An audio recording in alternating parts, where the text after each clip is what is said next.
What is up, everyone? Today I got my Walther Q5 match steel frame fresh from Cerakote, ready for carry optics. I've done extensive frame modifications as well as upgraded every single component on the pistol. So in today's video, I'm going to be going over all of those modifications as well as those components.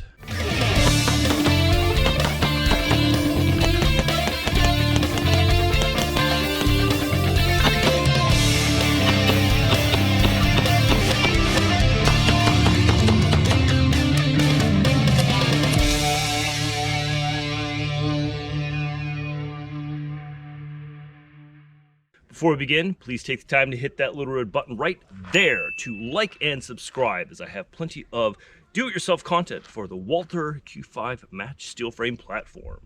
All right, this is what my Walther Q5 steel frame looks like before Cerakoting. I've done extensive work and taken off the sharp edges off of the beaver tail. You can actually see that it's a lot more comfortable there. When my thumb goes up, I'm not rubbing up against a sharp edge there. And I've also opened up the magwell, flared that and beveled it a little bit. And then I've also dehorned the trigger guard area. Had a little bit of sharp edges on both sides there. So this is what it looks like before Cerakoting. You can actually see all the work, really, because it hasn't been refinished yet. All the raw metal areas or areas that I've worked on. It is a lot more comfortable, and I can't wait to get this back from Cerakote. All right, I just got the Walther Q5 match steel frame back from Cerakote, and this is what it looks like. This is the midnight bronze color, so let's put this thing back together. All right, this is what the Walther looks like, all assembled and completed.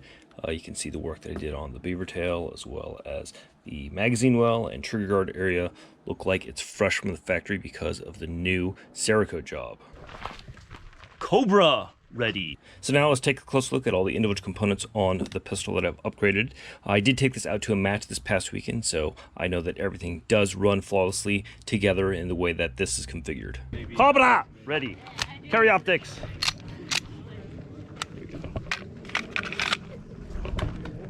It's probably all right. 3 to 1. Shooter ready. Stand by.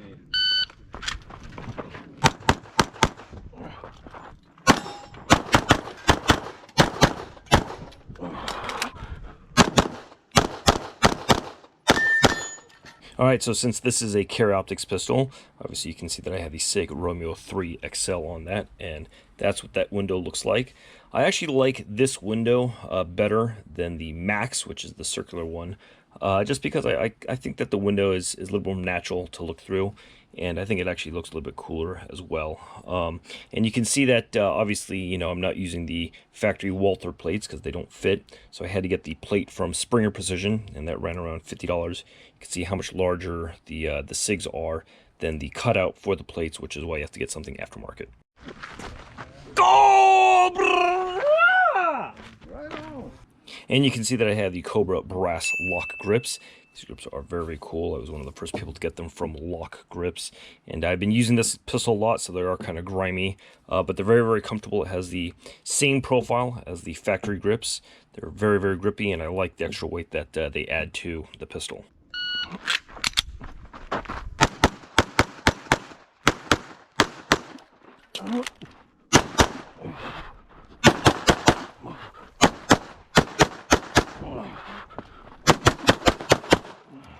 All right, so the next one is going to be the extended magazine release, and this is actually from Walther, not a third party, and you can actually see how far it sticks out there. It does make it really, really easy for me to reach the magazine release. This is their teardrop, and they also make a circular one, which I have on my second Walther.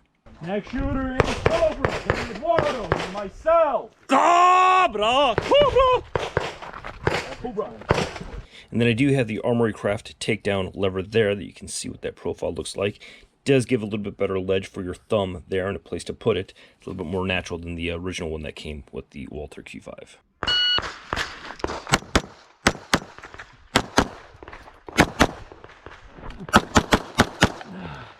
And on this pistol, you can see that I have the Walther Dynamic Performance Trigger group installed. It is both the trigger as well as the sear replacement.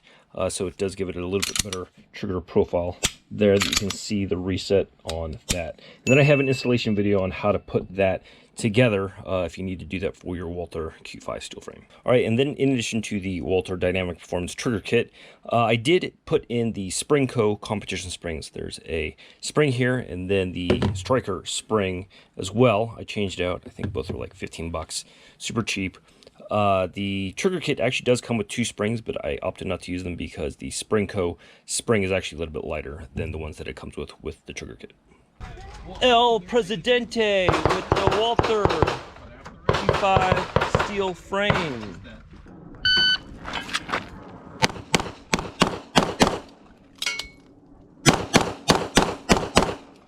All right, so the last thing I upgraded on my Walther Q5 steel frame is the recoil rod and spring. I actually put in the Springco recoil management system, which is basically a smaller spring and recoil rod within another recoil rod and spring to kind of help reduce the recoil.